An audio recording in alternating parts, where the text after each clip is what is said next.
What's going on, football fanatics? It's calling all football fanatics here once again for your week 9 predictions and best picks for this week, for week 9. I hope everybody's enjoying their week so far. We're already approaching to the week 9 week already. It's actually really crazy to even think about. I actually did not expect it to be already week 9 at this point in the season already. So the season's flying by, the weeks are flying by fast. It's absolutely crazy, but there's no other place that I'd rather spend a lot of my time is right here, right now with you guys here on the YouTube to go over all my Week 9 picks. And if you're able to watch this, please tune in, tell your friends about it. I want to try to build more of an audience for you guys. I want to be able just to make you guys feel comfortable too, and be able to talk about football with you guys. So if you're able to do all the things that I like for most people to do. I always say right before I start all my videos for the week, I always like to tell everybody to just drop a like on this video. I know you guys like the material that I bring up, and it definitely shows by like the same people that do come on consistently every single week.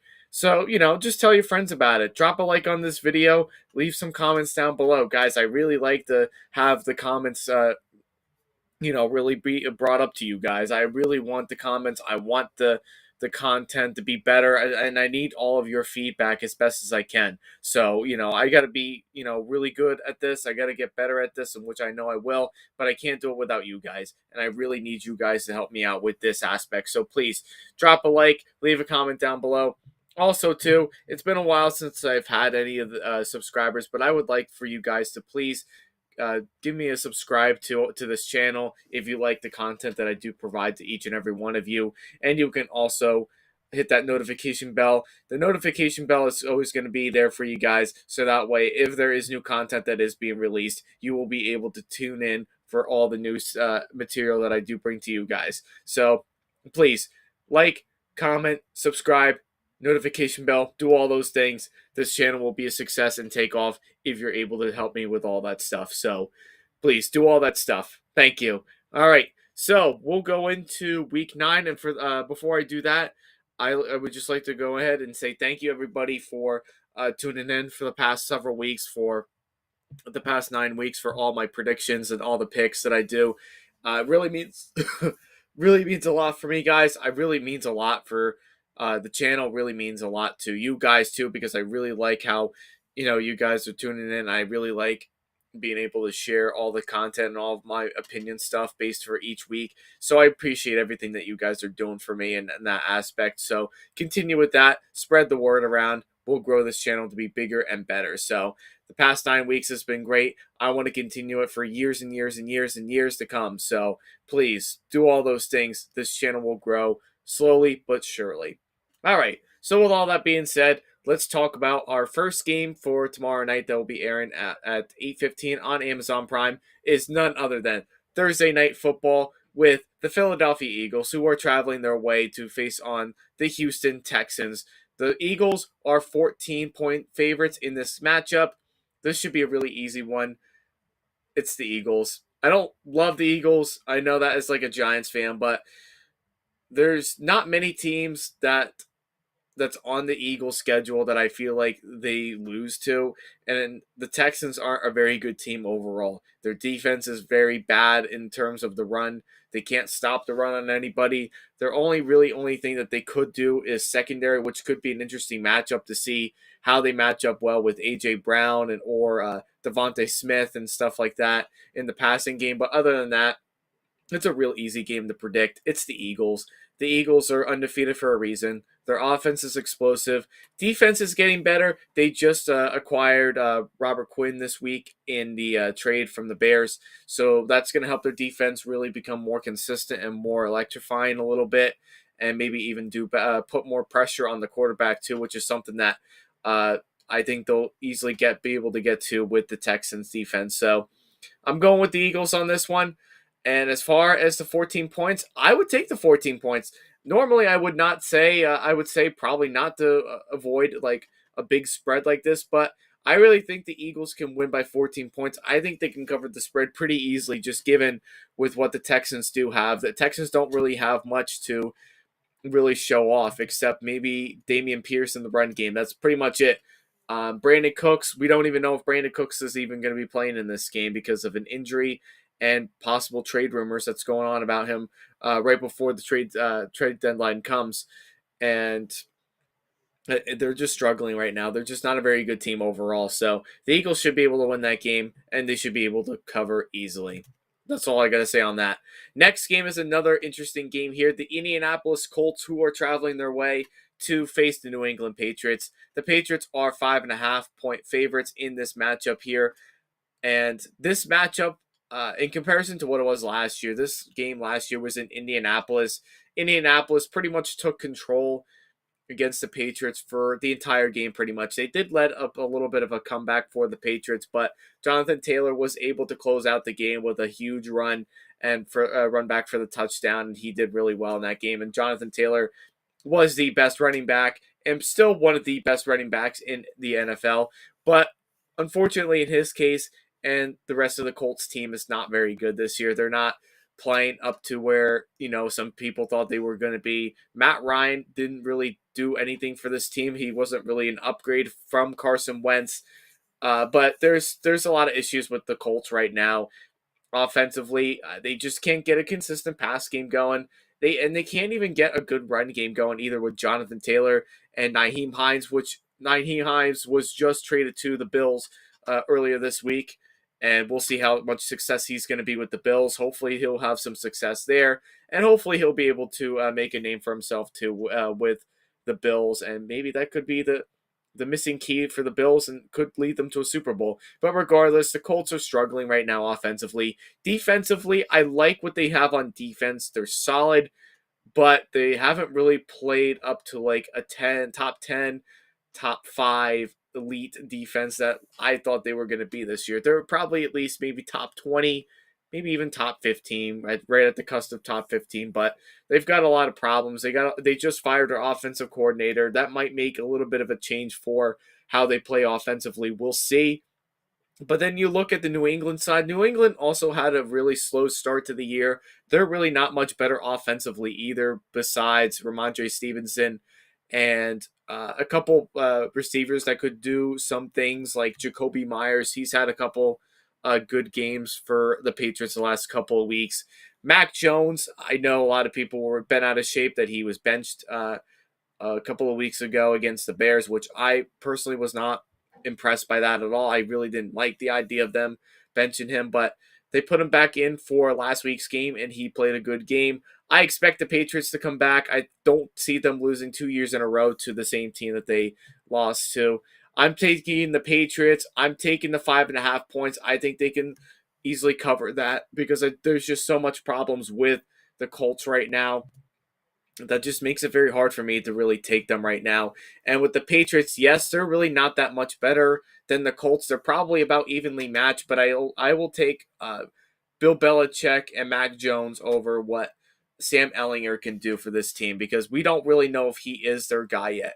He played a decent game against the Commanders, but this is like the real test for him if he is able to beat Bill Belichick, and I don't really see that happening. So I got to take the Patriots. I think they're going to be on a roll defensively. I think they're better defensively than the Colts are. And yeah, they're just a better overall coached defensive team right now. So I'll take the points. I'll take the Patriots to win. I'll take the 5.5 and maybe even take the consider the over under and see where that takes you. So that's where I'm going. All right, next game we've got the Green Bay Packers. Yes, the Green Bay Packers and Aaron Rodgers, who are traveling their way to play the Detroit Lions. The Packers are 3.5-point favorites, which is very, very reasonable considering of how atrocious, really, I guess you could say in some ways, that the passing game of the Packers has been as of late. Detroit, however, they came back to town last week. They really played well against the Dolphins last week offensively, but there was one thing that they were not able to do in order to get that win, and they couldn't stop the run. Well, the Dolphins didn't really run a whole lot, but they couldn't slow down the two top receivers of Tyreek Hill and Jalen Waddle. But this week, they're facing receivers like Romeo Doubs. Not sure how he's really going to perform in this game or who else is going to be there. I believe Alan Lazard is going to be there and be playing in this game. maybe even a Sammy Watkins, Robert Tunyon. The only thing that's going to really go for the Packers their way is the run game with Aaron Jones and A.J. Dillon. That's the only way that the Packers, I believe, will probably win this game.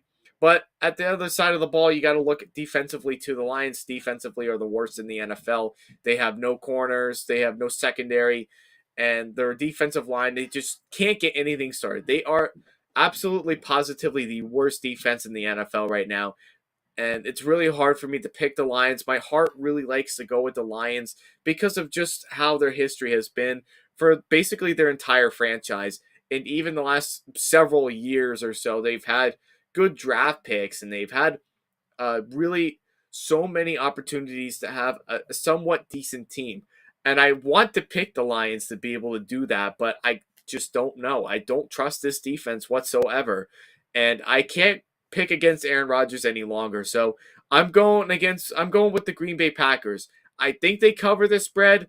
It could be very close, closer than people think. It could be a 1 point, could be a 2 point game. But I think if you're going to bet on this game, the 3.5 points would not be the worst idea ever. Or you can even take the Lions plus 3.5 and see where that gets you to. But regardless, as far as the straight up in the overall game, I think the Packers do win, but just by the skin of their skinny teeth, because I just don't trust this Lions defense whatsoever. As far as the offense for the Lions go, they'll probably give some. I think I could see it like a real high scoring game. I could see it being like in the 30s for both teams and possibly even close to 40 because of how really both defenses are really just not all that great. So I could definitely see that being the case, but I got to take the Packers. I got to take Aaron Rodgers. I don't see him losing another game in a row. I just don't see it. So taking Green Bay for that.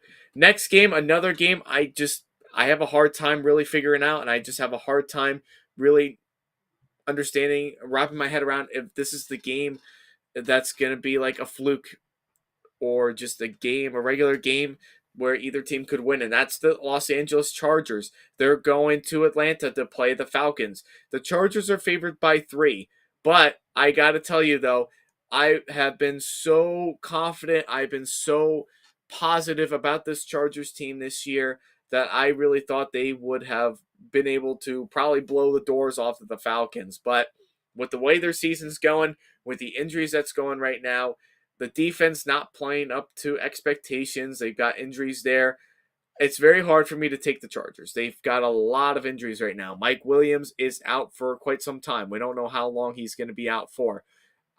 Keenan Allen, he should be playing in this game as far as I know. Maybe even some of their other receivers that are in there too, like Josh Palmer. He might be playing this week. He was also questionable too, but I believe he's going to be playing in this game. DeAndre Carter could have some big moments too, but this is also the opportunity where Gerald Everett could also have a breakout game too in the passing game. He could be lean more towards targets, and he's had a pretty good start to this season as like a one of the better lower end tight ends that has been in the NFL this year. Guys, just so you all know, really tight ends have not really been all that valued this year. I feel like even in fantasy football, with the exception of like Mark Andrews and Travis Kelce, other than that, really, I mean, I don't really find like any other consistent tight ends that really have made a difference for their team this year. And I think having Gerald Everett and maybe even Hayden Hurst from the Bengals, like those are like the only 2 tight ends that I feel like that I could probably trust to score you some points, maybe get you some yardage and be successful in the passing game. So maybe that could open up some targets for Gerald Everett in that aspect. Now, as far as the Falcons go, with Kyle Pitts, I was not expecting Kyle Pitts to have the game that he had last week against the Panthers. I was not expecting him to put up 19 points. I probably would have won my fantasy game by a lot more points than I did. But I will be playing him this week, probably against the Chargers that are struggling, and maybe even, I don't want to say they're overrated because they are good defensively on paper, but a banged up defense. Maybe that will sound a little bit better terms of that. So with that all being said, it's a tough game. I can't choose either one of these 2 teams, but I like the Falcons here. I like what Marcus Mariota has done this year. I like what Kyle Pitts, he's been non-existent, but at times where he has been there, he has been serviceable enough to help in the passing game.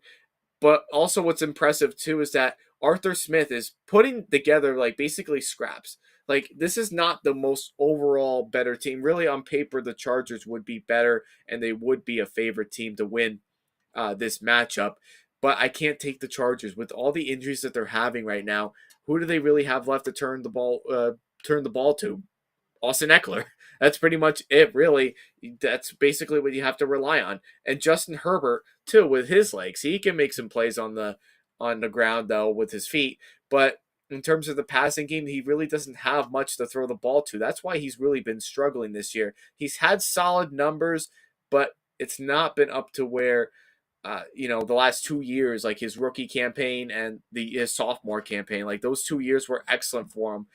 This year is a bit of a setback for him, which was something that wasn't expected.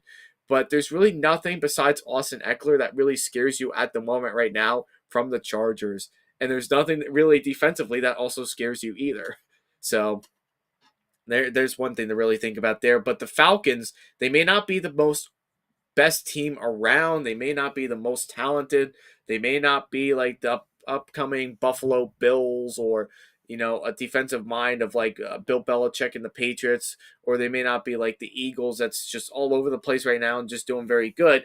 But what the Falcons do very well in, and they're very successful in, and it's something they've been the most consistent with and sticking with the whole entire year so far, is their run game. Their run game is very underrated. I like what they've done in the run game. Really, especially ever since Cordell Patterson went down and is on the IR.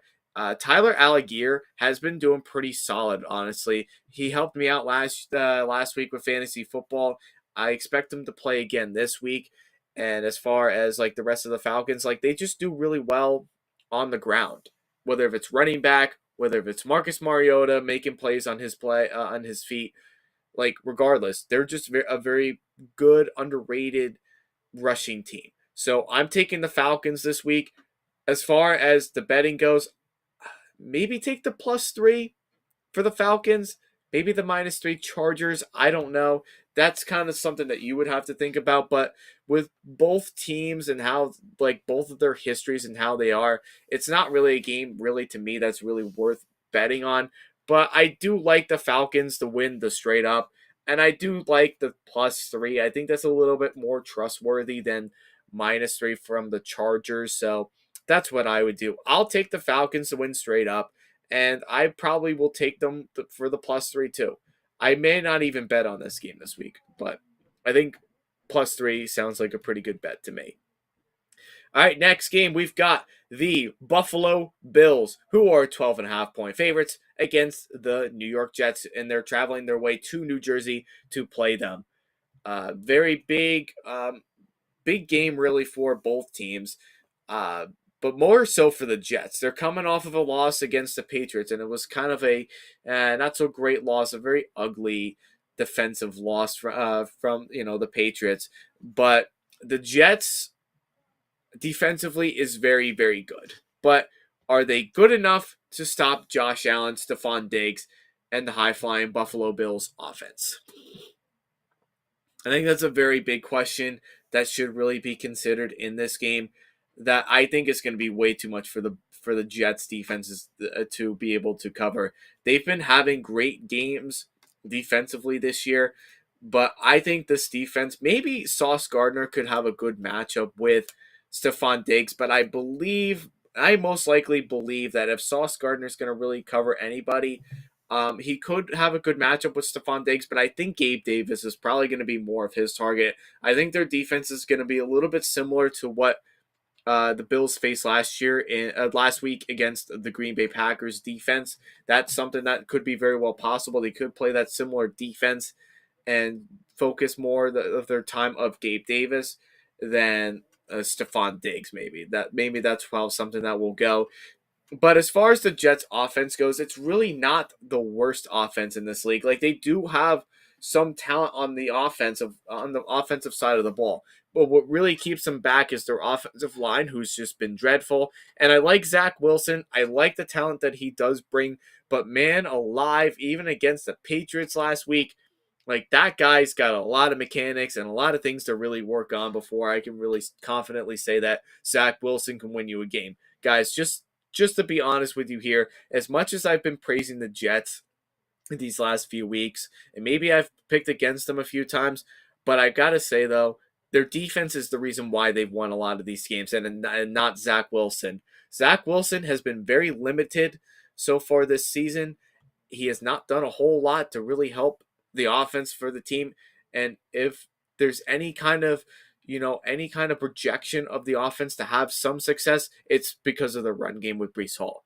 Now they don't have Breece Hall for the rest of the year, so now they got to rely on James Robinson, which, by the way, was a good pickup for them. He will help this team out pretty well, I think, in the run game. And then you got to split time with Michael Carter, who has been up and down, hit or miss this year. Not really the most consistent, not really have had the most touches in the NFL, but he's solid. He can be good. He can get you some yardage when you really need to.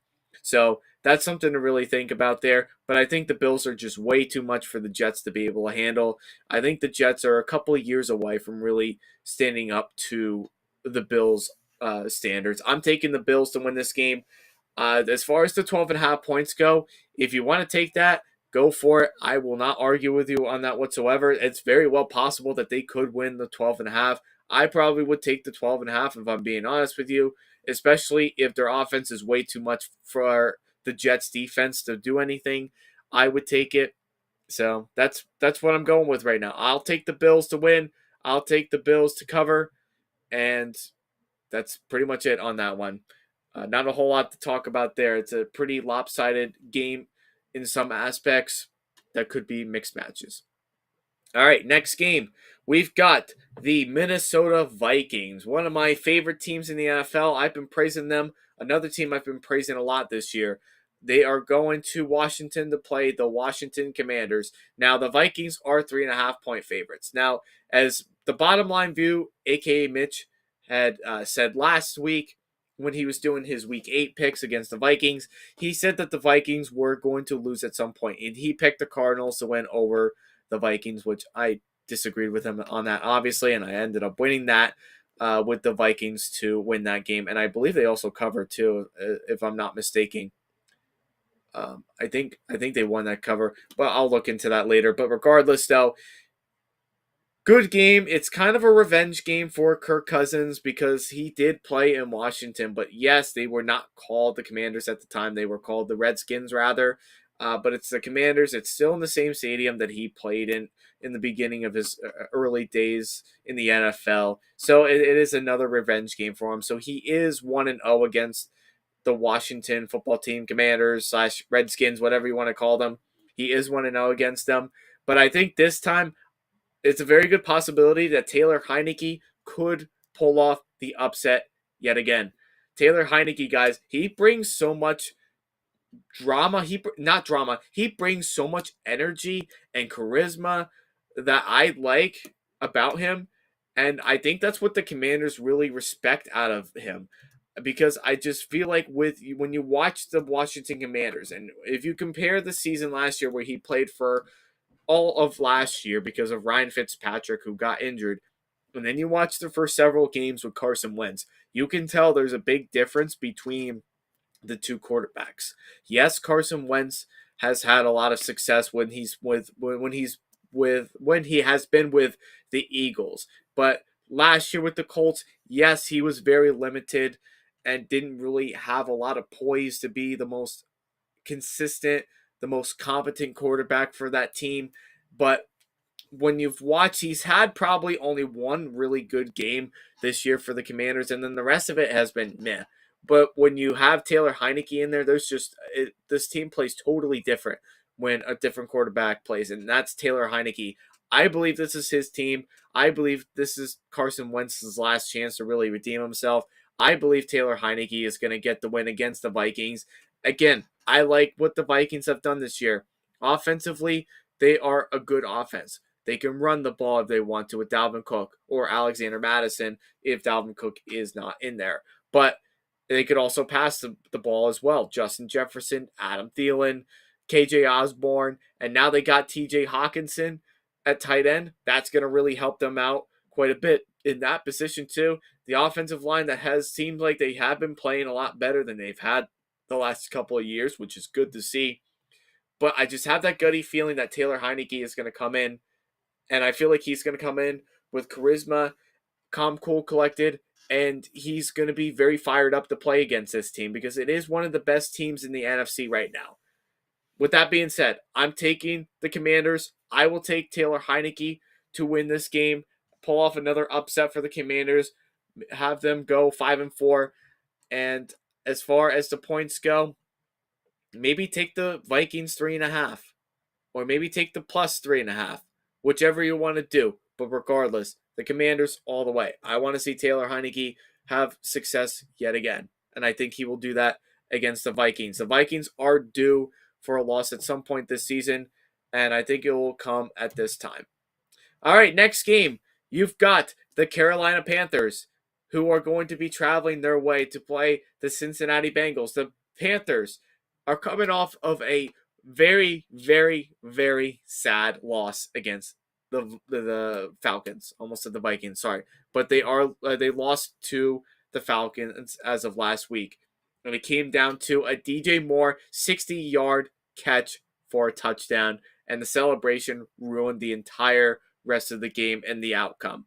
But I don't think that happens this week. Now, I did say in the description for this video before, if you did get a chance to read it, please go ahead and read it again. But what I did say about this game is that are the Panthers like a trap game? Could this be a trap game for the Cincinnati Bengals? My answer to that question, absolutely. The way the Bengals played last week, I am sorry, Joe Burrow. I love you, man. But you, Zach Taylor, and the entire coaching staff should be absolutely ashamed of yourselves for the way that you played last week's game against the Browns. But I'm giving the Browns credit where credit is due. They really are a good team, minus from the quarterback position, really, I guess you could say. But when Deshaun Watson plays, this team might really take off and be a playoff team.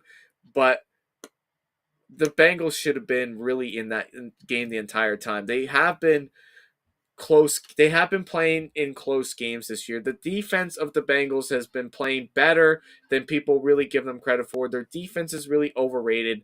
Not overrated, I'm sorry. They are underrated, and they have been playing, pretty fairly well for the first several weeks of the season. But the last couple of weeks, they have not really been playing up to where they had earlier in the season and keeping these games close. So that's why I'm saying this could be a very well a trap game for them, because what the Panthers did last week with PJ Walker, DJ Moore, and even with Devontae Freeman, who had an explosive game on the ground, the Panthers could potentially come off with an upset. And with the defense that they have been playing this year, it's another defense that I like.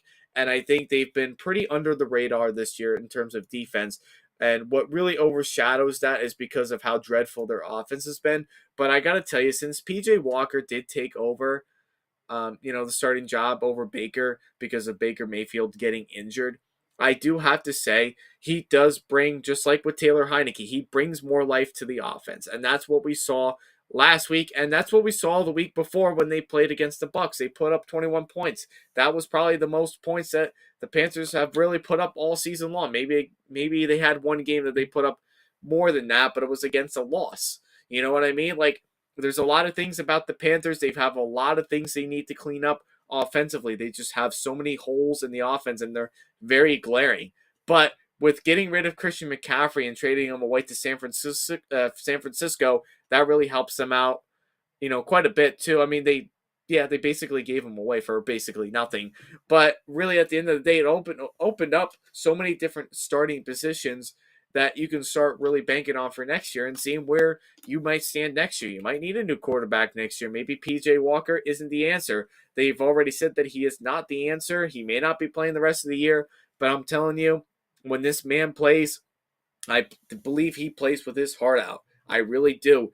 That really showed against last week against the Falcons. Yeah, everyone wants to say the Falcons are not a good team or yada, yada, yada, or their defense is not very good. Yeah, their defense really has not been playing all that bad this year, though, if you really think about it. They have not been all that bad of a team this year, guys.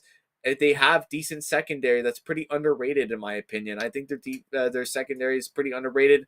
They don't really get talked about enough. Just like with the Panthers' defense, they're not very well talked about much. So it's very possible that the Panthers could also go into Cincinnati and they could potentially beat them.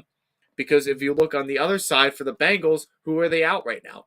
Jamar Chase, their best wide receiver on this team. They're losing him for quite a few weeks. That hurts Joe Burrow a lot. That was shown last week. He looked absolutely positively lost without his top receiver. And who else did you have to turn to be your number one receiver? T. Higgins. And T. Higgins really didn't show up or play the game well. He's been hit or miss all season long. Tyler Boyd, I believe, would probably be a better wide receiver one than T. Higgins for this team. And when they want to run the ball, they have not been successful with it, and they can run the ball with Joe Mixon. But they've been up and down in that this year, and I think a lot of that has to do with how dreadful the offensive line has been all season long for this team. That's why I say the Panthers could also take advantage there. But it's a trap game. I like this matchup. I think it's a pretty underrated matchup. I don't think it's going to be as high scoring of a game like people think, but I believe PJ Walker is going to come out and he will play a tough game against the Bengals and take advantage of what injuries that they do have defensively. But as far as the Bengals, man, do I really want to pick PJ Walker over Joe Burrow? That's tough. Really tough for me to do because I really like the Bengals. I like their offense. They're really not that atrocious of an offense. They're really not, guys. Their offense is very, very well put together. They just don't have an offensive line that can really do anything for them or protect the quarterback. That's the biggest issue of all of this. So it's a tough matchup. I really like both teams in this matchup, but I believe I got to go with my gut. I got to go with my man Joe Burrow. I got to go with the Bengals. I don't believe they'll lose two in a row like this. Like this after losing to the Browns, a losing team right now, but could be a playoff team. I can't do that again. I really can't see the Bengals losing again. I got to go with my man Joe Burrow. It's just very hard to pick against him. But don't get me wrong. I think the Panthers will put up a game. I think it will be a close game. But I like the Bengals. I got to go with the Bengals, but they're just going to win by the skin of their skinny teeth. All right, next game. The Las Vegas Raiders. The Las Vegas Raiders, who are traveling all the way down south across the country to Jacksonville to play the Jacksonville Jags. The Raiders, for whatever reason, Vegas is still picking them to be a favorite, a 1.5-point favorite. Okay, both teams, well, especially one, has been proven to be very disappointing this year with a 2-5 record, just coming off of a shutout loss to the Saints. The Jags are also coming off a loss as well, but it's a fourth straight loss that they've had, or no, probably even more than that now. They started out 2-1, now they're 2-6. They just lost to the Broncos in London, a team that is not very good offensively, but they still lost to them anyway. Sorry, I've got water in my hand. I'm going to drink it as soon as I'm done talking about this game. But I don't know. Who do I pick in this game? Do I pick Josh McDaniels and Derek Carr? Or do I trust the home team with Doug Peterson and Trevor Lawrence that's been so up and down? And do I go with the defense that has been very inconsistent this whole season? Very hit or miss. Very tough. It's a very tough a tough decision for me to make because I expected more out of the Raiders this year, minus the defense. I expected them to be so explosive offensively with Devontae Adams, Hunter Renfrow, who has not been non-existent yet. I don't know where you are, man. Darren Waller, I don't even know if Darren Waller is even going to be playing in this game. Who knows? Josh Jacobs, really the only player that has been playing well for the Raiders offensively. He might even help really carry this team to get a win by himself. Or Jacksonville. Like Jacksonville, they have a good team. They really have a good team, guys. I like what Jacksonville has done. I like their offseason pickups. I like the free agency pickups. And I actually like when they just traded up for Calvin Ridley, a guy who's not going to be playing for this season. But I like that trade. I think that's a good trade for Jacksonville. I think that really helps them. It's a good wide receiver number 2 at the very least. He could even be considered as number 1 over Christian Kirk. I think that's very well possible that could be the case for next season. I don't see Calvin Ridley playing at all this season, but that helps Jacksonville a lot. But what with Jacksonville and what the Raiders have done this year, their offensive lines are just not putting it together for them. That's why they're having the struggles that they are. And both defenses are just, well, the Raiders defense is not good at all. I don't like their defense at all. But the Jags defense is very talented, but very inconsistent. Like, they'll have a good game. They'll start out a game really hot, but then they fall apart in the second half. That's basically what it is. It's tough. This is a tough matchup because of both teams that are somewhat disappointing for this year. So I don't even know who I really want to go to. I don't know which team I really trust right now. I really don't know which team that really I trust the most right now. It's a very tough one. But eventually Trevor Lawrence has to get a win here. Well, he does have to get a win here, and so does Derek Carr. Derek Carr has to get a win. He has to put his team back into playoff contention because that's not where they are right now. They are not at the playoff contention right now where they were hoping for this season. So, with all that being said, do I want to go with the Raiders or do I want to go with the Jags? I am making up my mind right here, right now, between the two teams that are coming off of very disappointing very disappointing losses and probably even start to the season too. Very disappointing there. I got to go with my man, Derek Carr, Josh McDaniels, and the Las Vegas Raiders. I got to go with the Raiders. I got to go with them to win this game. They absolutely, positively have to win this game. If they do not win this game, and I will admit this right here, right now, live, if they do not win this game, I will not pick the Raiders for the rest of the season. We'll see. Maybe I will change my mind on that. But right now, I will not pick the Raiders to win the rest of the season if they do not win in Jacksonville. Okay? It could be a better game than people think, but it's definitely going to be a closer game than people think. And it's probably going to be lower scoring, too. I don't expect really either offense to really get anything going unless if Travis Etienne really gets the ball rolling for this team, for Jacksonville, too, which is very, very well possible. All right, next game, we've got the Miami Dolphins, or as Mitch from Bottom Line View says, the Miami Dolphins, who are traveling to the very windy and tough environment of the Chicago Bears. So the Dolphins are 5-point favorites. I will explain this game right now. This kind of reminds me of the 49ers game early in the season, the Niners and the Bears. I told you it would be a very trapped game. I did pick the Niners to win that game, but it's a very, very trapped game because of Chicago. If you are a young quarterback and you have no experience whatsoever playing in the city of Chicago, or especially in Soldier Field in Chicago, Illinois, I'm sorry. It's going to be extremely loud in there. It's going to be so tough to win any games in there. You're going to struggle. Now, with all that being said, do the Dolphins have way more better talent than the Bears do? Well, yes. Offensively, they do. Yes. With Tyreek Hill and Jalen Waddle. But the Bears defense, guys, I know they just got rid of Roquan Smith. They traded him to the Ravens. I get that. They just traded away Robert Quinn to the Eagles. I get that. They just lost 2 of their best defensive players on this whole team. Yes, they did. But regardless of the defense or whatever, if you're a young, inexperienced quarterback that has never had experience in Chicago, you are going to struggle. Now, does that mean that Tua's going to struggle in Chicago? Very likely so, because this is going to be in a climate, this is not home field advantage for him, where the heat is the advantage for Tua. Instead, playing in Chicago, it's going to be a windy time. It's a tough city to play in. They're very tough over there. It's ranked as like one of the top 5 cities in the United States of America for a reason. It's a tough place to play, guys. Chicago's a tough place to play. Ask any quarterback that has played there before and have struggled in, significantly throughout their careers. Like, ask Aaron Rodgers, who's who plays the Bears twice a year. One of those years in Soldier Field. Ask Matthew Stafford. Ask Jared Goff, who also did play against the Bears one time in Chicago, long before he came to the Lions, and he had a really really ugly game when he played with the Rams in Chicago. It's a tough game. It really is a tougher game than people think.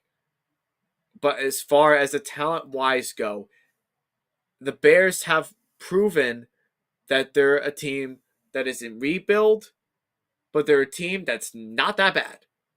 They're not that bad of a team, more so when you're focusing on the run game. And that's something that the Bears are very successful in doing. They can run the ball with David Montgomery and Khalil Herbert. I think Khalil Herbert eventually will probably get more starts than David Montgomery, but that could be another hot take for another time. Justin Fields, he's very up and down, very raw talent. Way more prepared than Trey Lance is, I believe. I like what he does. I like his mechanics a little bit, but they got to stop allowing him to turn the ball over all the time. And that's what they do. They allow him to turn the ball over. He turns the ball over way too much. That's why their offense really struggles, is because of his turnovers and how dreadful that offensive line is. It's a tough place to play. It really is. But I'm taking the Dolphins. I am going to take the Dolphins to win this game. Now, hear me out. The reason why I'm taking the Dolphins to win in Chicago, not because of losing Roquan Smith and Robert Quinn. Those are two great defensive players that you lose now. The reason why I'm picking the Dolphins is because of their speed. Last week, we saw the Lions struggle significantly against both Jalen Waddle and Tyreek Hill. Now, do I believe that will happen again in this game? Will they go off for, X amount of yards? Very well possible, because I think right now, with all the Bears players that are trading away and what they're obtaining now, they just got Chase Claypool from the Steelers. Maybe that will spark, something in the offense. We'll see about that. But, the Dolphins are just a better team overall. I think Mike McDaniel is proving himself to be a head coach in this league. He's done a pretty good job with the offense. I think he's doing well with the offense and getting this team to be more explosive than they have been since Tua's, presence and, since his debut. I think they are getting better offensively. Defensively, they are regressing, so that's where they could get the Bears to, they could have some big moments there for the Bears to keep it closer than people think because of the home atmosphere. But I'm taking the Dolphins because I don't know if I can really take the Bears. I want to take the Bears because of the last few weeks of how they've been winning games. I want to be able to do that, but I can't do it against the Dolphins. I'm sorry. I really can't, because of how good the Dolphins really are. They're really not that bad of a team, guys. And I really wasn't all that sold on them this year. Beginning of the year, even when they acquired Tyreek Hill, I was not really thinking that they were going to really take off the way that they've been taking off. But they're doing better than what I thought. They're doing quite well. They're not well within the playoff contention, but after this game, they very well could likely be more talked about in the playoffs, and rightfully so, because they have been doing well offensively. So, with that being said, I will take the Dolphins. I'm not sure if they will cover the spread. I wouldn't worry about betting on this game this week because of the home field advantage of Chicago. That's going to be very tough. That's going to be a tough decision to make right there. But I will take the Dolphins to win the straight up. And maybe the Bears +5. Maybe that's pushing it a little. But guys, if you are going to bet on this game, as I always say, if it's a game that I'm not confident in or I want to recommend you to bet on, I probably would just advise you to really wait until Sunday and see if the spread does go down, because that is very well possible that it could too. And also, I got to add into that Bradley Chubb also plays for the Dolphins now too. Maybe that'll spark something in the defense for the Dolphins, but we shall see. I'm going to take a quick break here, real quick.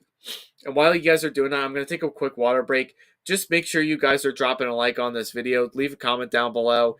And also hit that subscribe button, hit the notification bell, so that way you guys can be told when I'm going live every single time. So thank you guys so much for tuning in.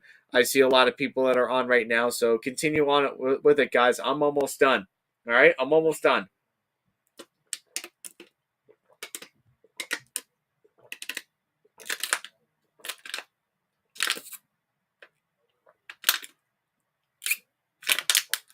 Yeah, my voice is getting a little dry because I've been doing a lot of talking all day today. All right, next up, we've got the Seattle Seahawks. They're playing their divisional foe of the Arizona Cardinals, or one of them at least. The Seahawks are favored by 2. I'll talk about this game a little bit. This game, I like the Seahawks. I'm being brutally honest. I like the Seahawks here better than I like the Cardinals. I'm sorry. I just do. Why?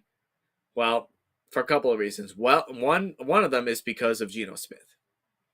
Geno Smith deserves comeback player of the year at least, or very underrated quarterback of the year. They don't even give out that award, but comeback player of the year. I think he deserves it. He's been playing well. He's very conservative with the football.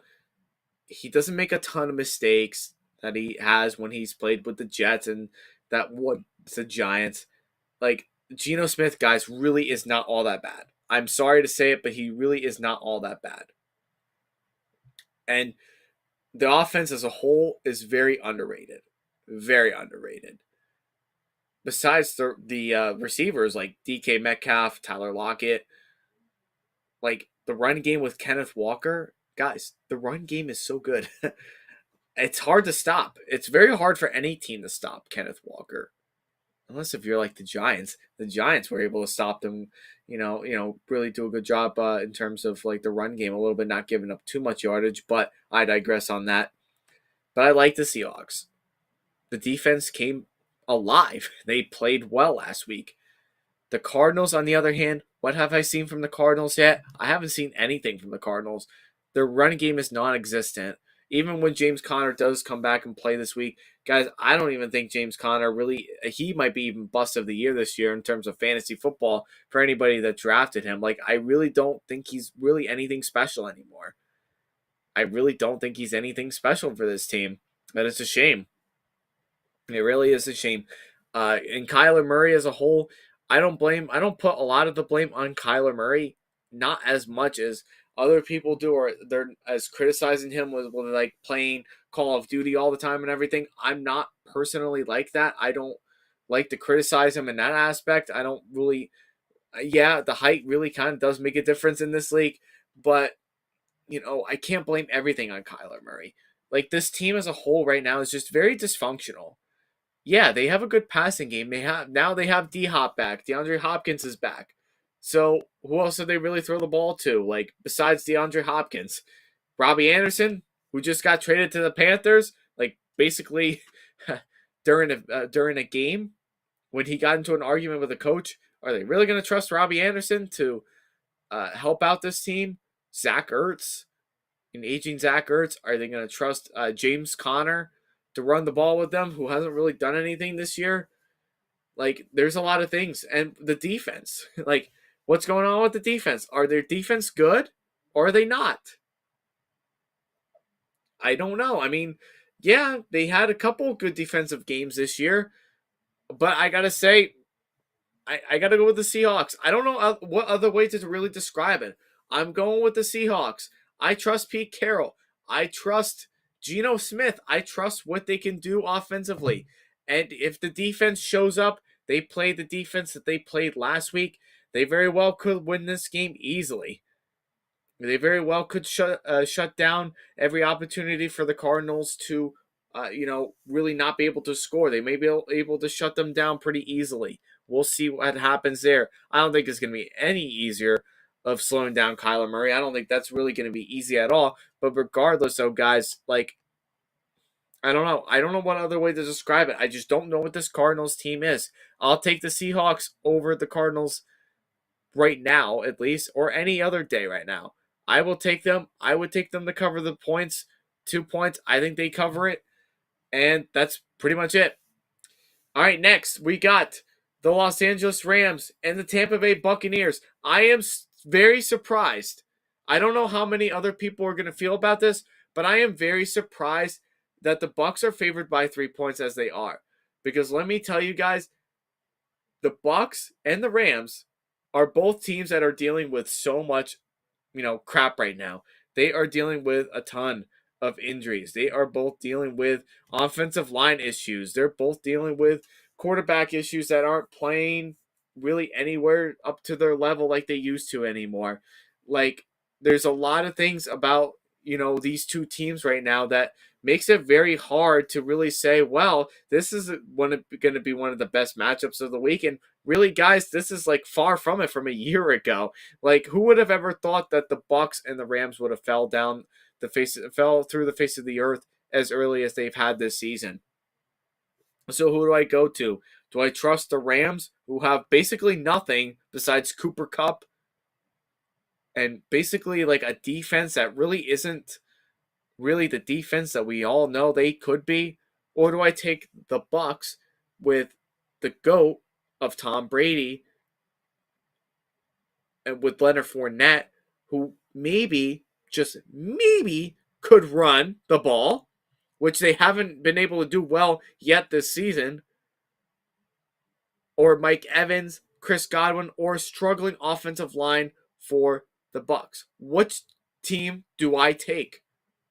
I take the Bucs. I sound very stupid right now when I say it, but I take the Bucs over the Rams. Why? Because of one particular player on this team, of why I take the Bucs, and I take the Bucs to cover the 3. It's because of the GOAT, Tom Brady. I take Tom Brady over almost any team. I don't like picking against Tom Brady for a lot of reasons, because you just don't take any team against Tom Brady. You just never bet or you never pick against Tom Brady. I think Tom Brady, the divorce is finalized with Giselle. He got to see his kids on Halloween. Yippee-yay, that's awesome. The coaching staff, not crazy for. I don't think Todd Bowles is the answer, but I take the player of Tom Brady to take advantage of what the Rams have not been able to do this season. Now, do I believe this could be a higher scoring game like it was last year? Do I think it's going to be a 27-3, come all the way back to tie, and then you lose on a final second, 3 seconds left in the game, you lose by a field goal? That could very well be the case, but it's definitely not the matchup that everybody was anticipating this year, and that includes myself. But I'm taking the Bucs to win. I think they win it very close. Brady gets his revenge on the Rams that he's lost to since he's been to Tampa Bay. I take the Bucs.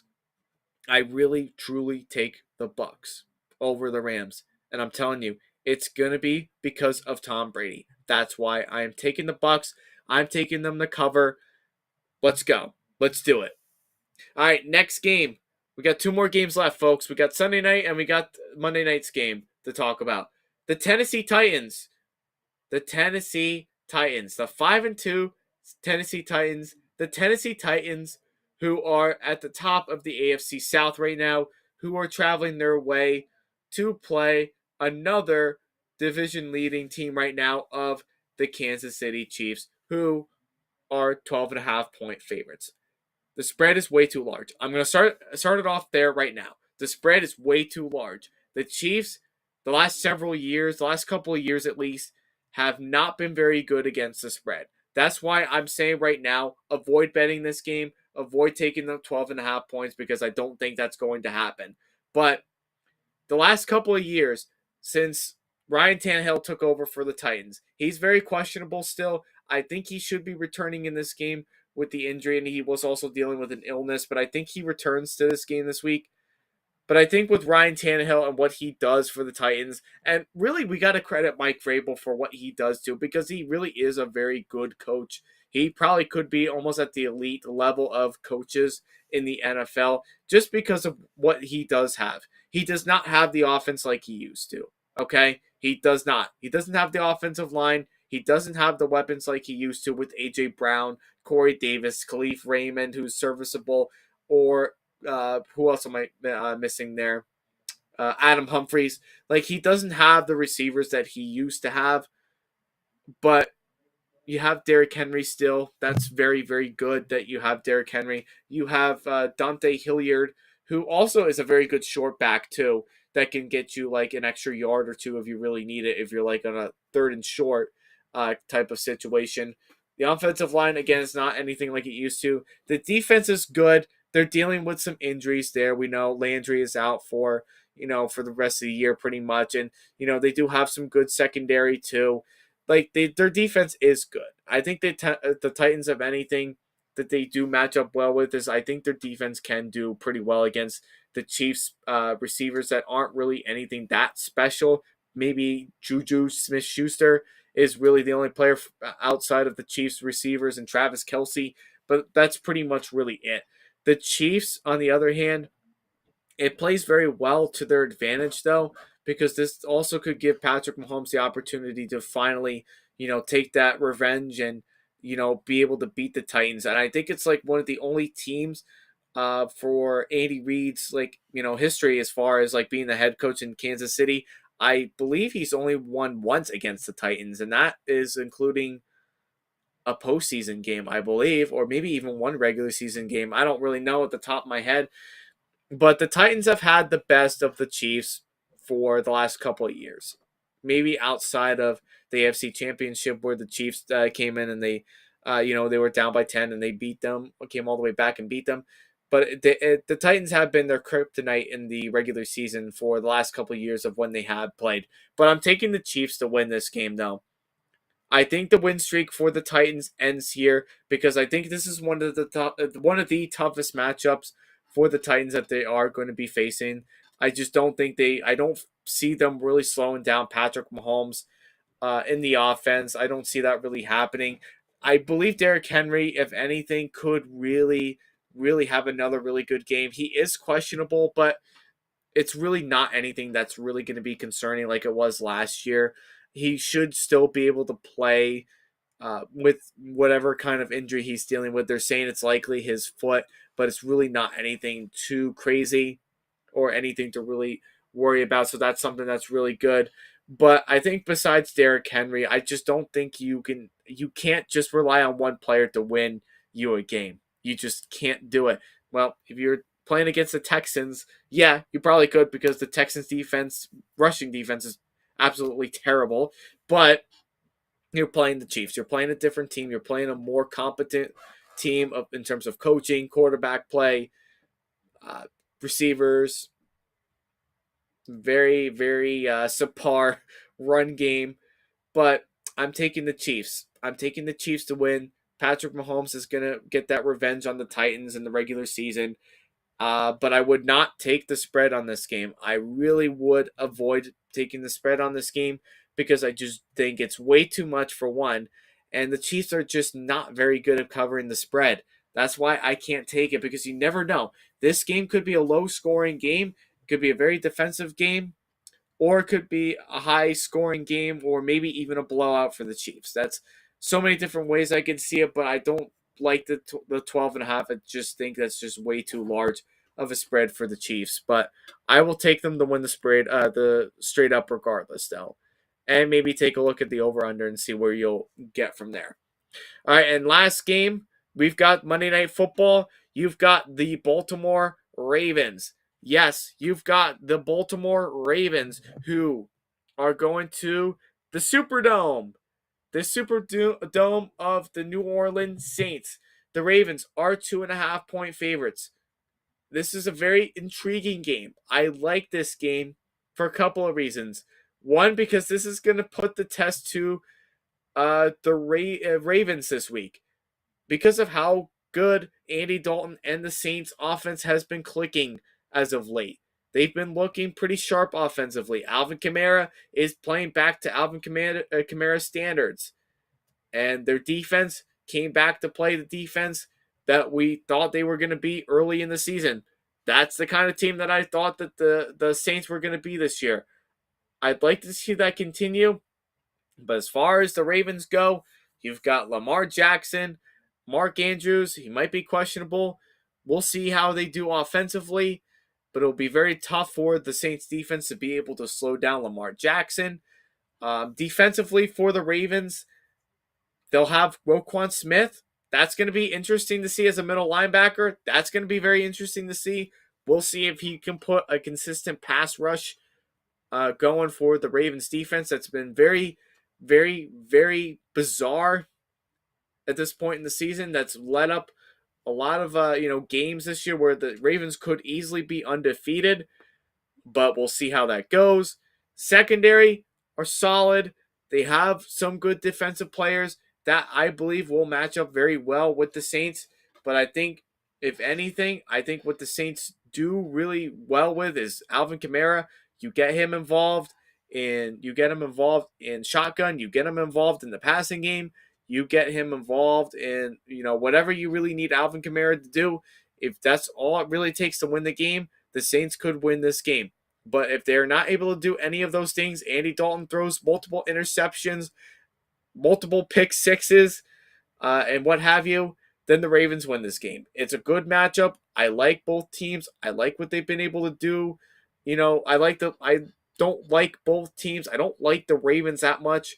I should really correct myself. I don't like the Ravens that much because I just don't think they're that great of a team. I don't think they're up to where they should be at this point in Lamar Jackson's career.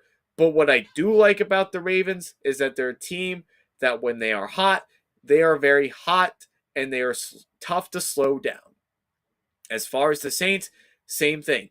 Once you get them going, once that defense gets put together, they play their best football. That's why it's very hard to pick between the two teams. But I'm going with the Baltimore Ravens to win. I'm taking them to cover the spread. I'm sorry. I would like to take the Saints and because of the home field advantage and everything, but I'm taking the away team. I'm going to take the Ravens to win. I think it will be a good game. I think it will be a game that could possibly potentially be like a mixed match game. Could go off for both teams. Both offenses could explode in this game. Could go into overtime. It could very well be like the Ravens and the Raiders game of last season where no one picked the Ravens to win at all. No one picked the Raiders to win at all. And they ended up winning in overtime, like basically twice. That kind of game. I could definitely see that game happening like that particular game in this game. So, but I got to take the Ravens. And I'm not saying that because of, Lamar Jackson and everything like that. But I think the Ravens, when they do play hot, they do play hot. And I think their defense can match up well. I like to see what Roquan Smith can do for this team. I will take the Ravens. I will take the points. And with all that being said, everybody, that concludes my Week 9 predictions and best bets for this week. So I hope everybody got to enjoy. At one point I think we had 5 people join into the chat or at least joined into the live stream. For all those people who were able to tune in, I really appreciate each and every one of you. Thank you so much for tuning in. And before you leave, and before you sign off for the night, and before I sign off for the night, please do us all a favor. Drop a like on this video. Leave a comment down below. I'm going to keep sounding like a broken record, but I don't care. Guys, I really want to have good content with you guys. I want to be able to talk about football with you guys. I want you to have, some success. I want you to understand football. I want you to understand where I'm coming from with my football analysis. But please do those 2 things. Hit the subscribe button. Hit the notification bell so that way you guys will never, ever, ever miss out on any new content that I post. So do all of those things. We'll be successful. And with all that being said, thank you, Football Fanatics, for joining in. This is your boy, JP Football Fanatics. We're signing off right now, and we're saying peace, and we will see you all next time. Thank you.